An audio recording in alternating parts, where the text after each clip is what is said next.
이달 초 서울의 환율 전광판에 낯선 숫자가 찍혔습니다. 1달러에 1,559원, 52주 최고치이자 사상 최고권입니다. 그리고 3주가 지난 지금 환율은 1,470원대, 80원 넘게 되돌아왔습니다. 같은 기간 지구 반대편에서는 미군 폭격기들이 이란에 80개가 넘는 표적을 때렸습니다. 세계 원유의 5분의 1이 지나는 바닷길이 잠겼습니다. 국제유가는 전쟁 전보다 40% 넘게 뛰어 있습니다.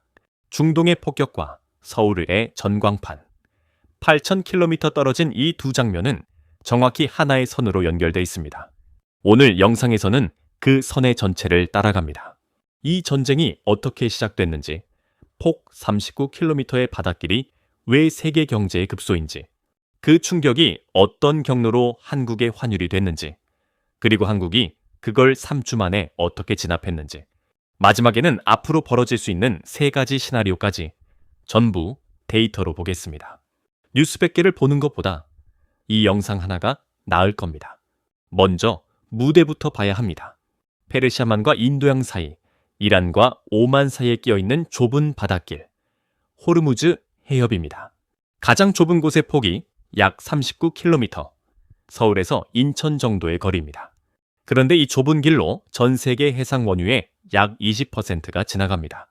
사우디아라비아, 쿠웨이트, 이라크, 카타르, UAE, 페르시아만 산유국들의 기름과 가스는 대부분 이 문을 통과해야 세계로 나갈 수 있습니다. 다른 길은 없냐고요? 사우디와 UAE가 우회 파이프라인을 깔아놨지만 전체 물동량의 일부만 소화할 수 있습니다. 병목은 병목입니다. 그래서 이 해협에는 별명이 붙어 있습니다. 세계 경제의 경동맥. 그리고 이 경동맥에 칼이 들어온 게 이번이 처음이 아닙니다.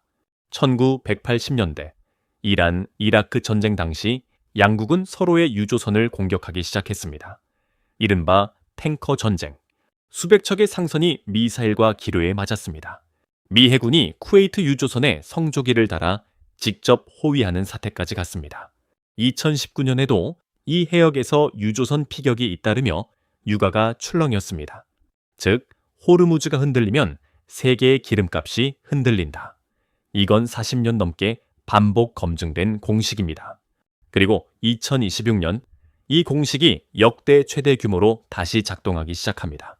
이제 올해의 타임라인입니다. 이 전쟁은 하루아침에 터진 게 아닙니다. 시작은 1월 이란 내부였습니다. 이슬람 혁명 이후 최대 규모의 반정부 시위가 이란 전역을 덮었고 보안군의 유혈 진압으로 수천 명이 목숨을 잃었습니다. 미국이 군사 행동 가능성을 언급하자 이란은 전쟁 준비가 돼 있다고 맞받았습니다. 그리고 2월 28일 미국과 이스라엘이 이란 전역을 기습 공습합니다. 이 공습으로 이란의 최고 지도자 하메네이가 사망합니다. 40년 가까이 이란을 통치한 절대 권력자가 사라진 겁니다. 이란은 이스라엘과 영내 미군 기지를 향해 미사일과 드론을 퍼부었고 전쟁은 국제전으로 번졌습니다. 6월 총성이 잦아들고 협상 테이블이 차려집니다. 미국의 요구는 3가지였습니다. 우라늄 농축 연구 중단, 탄도미사일 제한, 무장 대리 세력 지원 중단. 사실상의 항복 문서였고 협상은 겉돌았습니다. 그리고 7월 이란이 마지막 카드를 꺼냅니다. 호르무즈를 지나는 외국 상선들을 공격하고 해협을 강제로 잠근 겁니다. 세계 경제를 인질로 잡은 거죠. 미국의 대응은 즉각적이었습니다. 7월 7일 80개가 넘는 표적의 공습 재개.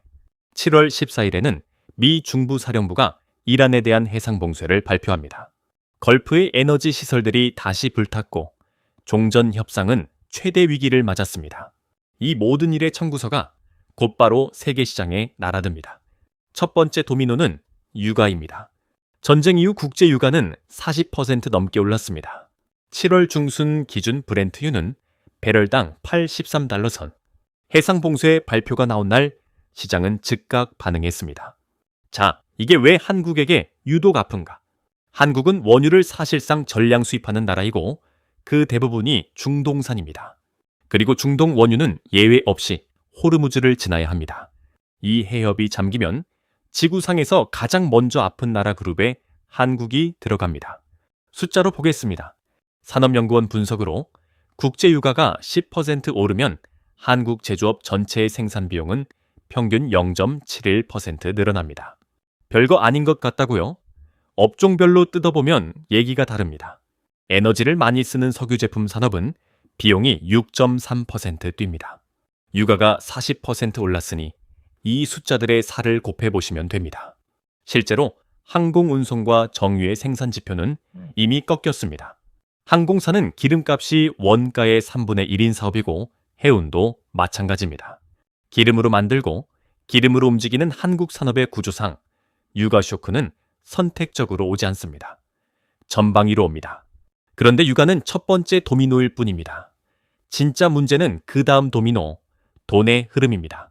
7월 1일 원달러 환율은 장중 1,559원을 찍습니다. 이 숫자를 해부해 보겠습니다. 기본 경로는 단순합니다. 유가가 40% 오르면 같은 기름을 사도 달러가 40% 더 나갑니다. 달러 수요는 늘고 원화를 팔려는 힘은 커집니다. 여기까지가 전쟁이 만든 압력입니다. 그런데 1,559원은 전쟁만으로 만들어진 숫자가 아닙니다. 이미 장전돼 있던 총알이 3발 더 있었습니다. 첫째, 한미 금리차. 한국과 미국의 10년물 국채 금리 격차가 역사적 수준까지 벌어져 있었습니다. 돈은 이자를 더 주는 곳으로 흐릅니다. 원화를 팔고 달러 자산으로 가려는 압력이 상시적으로 걸려있던 상태였죠. 둘째, 외국인 자금 이탈. 외국인이 한국 주식과 채권을 팔면 그 원화를 달러로 바꿔서 나갑니다. 파는 행위 자체가 환율을 밀어올립니다. 셋째, 관세 불확실성. 미국발 통상 압박이 수출 전망을 흐려놓으면서 원화의 기초 체력에 대한 의심이 깔려 있었습니다. 전쟁이라는 반가세가 당겨지자 이 세 발이 한꺼번에 발사됐습니다. 그 합계가 1,559원입니다. 미스터리가 아니라 추적 가능한 경로였던 겁니다. 여기서 잠깐 기시감이 들지 않으세요? 저번 인도네시아 편에서 봤던 그림과 똑같습니다. 자본 이탈, 통화 약세, 수입 물가 상승, 실물 부담. 인도네시아는 이 악순환의 한가운데 있습니다. 그렇다면 한국도 그 길로 가는 걸까요? 여기서부터 두 나라의 이야기가 갈라집니다. 한국의 방역은 열흘 안에 이루어졌습니다.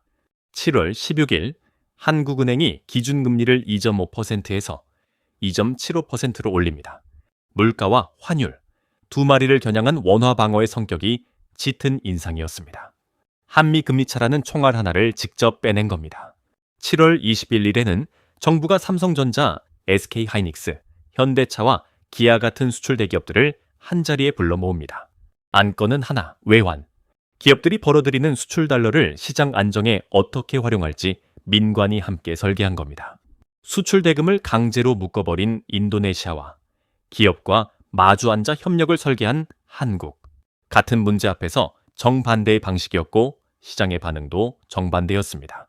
결과가 지금 전광판의 숫자입니다. 1,559원까지 치솟았던 환율은 오늘 기준 1,470원대. 3주 만에 80원 넘게 되돌렸습니다. 사실 한국에게 중동발 위기는 처음이 아닙니다.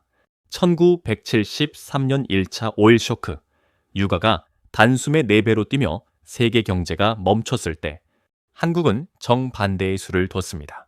기름값으로 달러가 넘쳐나는 중동으로 건설 노동자와 기업을 보낸 겁니다. 현대건설이 따낸 사우디 주베일 산업항 공사. 당시 한국 예산의 절반에 맞먹는 초대형 계약이었습니다. 위기의 진원지에서 달러를 벌어와 위기를 껐다. 이게 한국의 오일 쇼크 돌파 공식이었습니다. 50년이 지난 지금도 구조는 비슷합니다.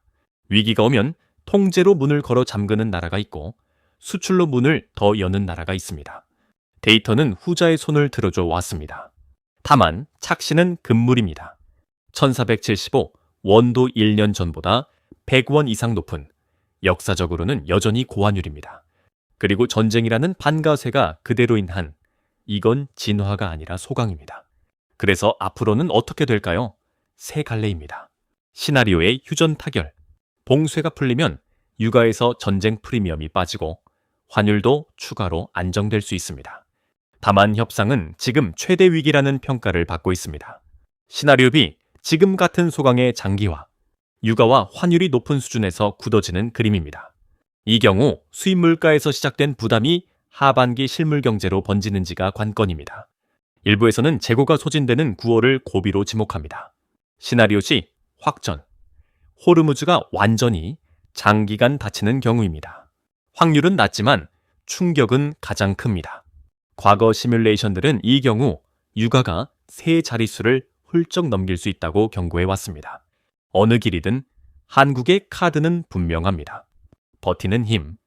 한국은행이 성장 전망의 근거로 꼽은 반도체 경기 호조, 그리고 외환위기 시절과는 비교할 수 없는 기초 체력, 남은 리스크, 유가와 환율의 동반 고공행진, 그리고 폭 39km 바닷길 너머의 전쟁, 1559원의 고점, 3주 만의 되돌림, 그리고 아직 잠겨있는 바닷길. 세계의 돈과 힘은 이렇게 연결돼 있습니다. 이 사태, 여러분은 어느 시나리오로 갈 거라고 보시나요? 댓글로 알려주세요. 다음 영상에서 또 하나의 경로를 데이터로 따라가 보겠습니다.